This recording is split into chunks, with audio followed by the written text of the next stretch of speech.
সবার উপরে মানুষ সত্য, তাহার উপরে নাই। বিপদের সময় যে হাত বাড়িয়ে দেয় সেই হাতের কোনো জাত হয় না। আর মা, সে তো অনন্তকালের এক মহান জাতের প্রতিচ্ছবি। ক্যান্সারে আক্রান্ত আদরের সন্তান, অসহায় সেই ঘরে যেখানে নুন আনতে পান্তা ফুরায়, সেখানে সন্তানের চিকিৎসা যেন এক অসীম বিলাসিতা। কি করবেন মা, কিছুই বুঝে উঠতে পারছিলেন না তিনি। শেষমেশ চলে গেলেন একটি মসজিদের সামনে। অবাক লাগলেও সত্যি, যখনই হতভাগী মা জানালেন তার দুঃখের কথা, তখনই দেবদূতের মতো এগিয়ে এলেন মুসল্লিরা। কাপড় পেতে সবাই শুরু করলেন সাহায্য।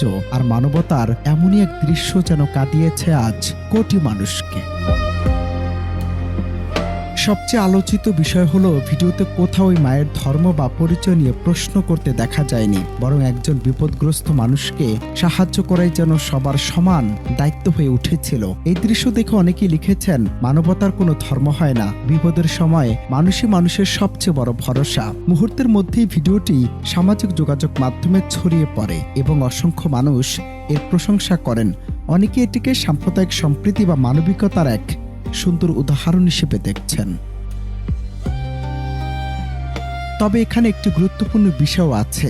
ভিডিওটি ব্যাপকভাবে ছড়িয়ে পড়লেও এর স্থান, সময় এবং ঘটনা সব তথ্য স্বাধীনভাবে যাচাই করা সম্ভব হয়নি। মানবিকতা, সহমর্মিতা এবং একে অপরের পাশে দাঁড়ানোর মানসিকতা একটি সমাজকে শক্তিশালী করে। বিপদে মানুষের পরিচয় নয়, প্রয়োজনটাই সবচেয়ে বড় হয়ে ওঠে। আর ঠিক এই কারণেই মানবতার এমন দৃশ্য আজও কোটি মানুষের হৃদয়ে আশা জাগায়। অনন্ত হাসান মাসুদ, বাংলা টিভি।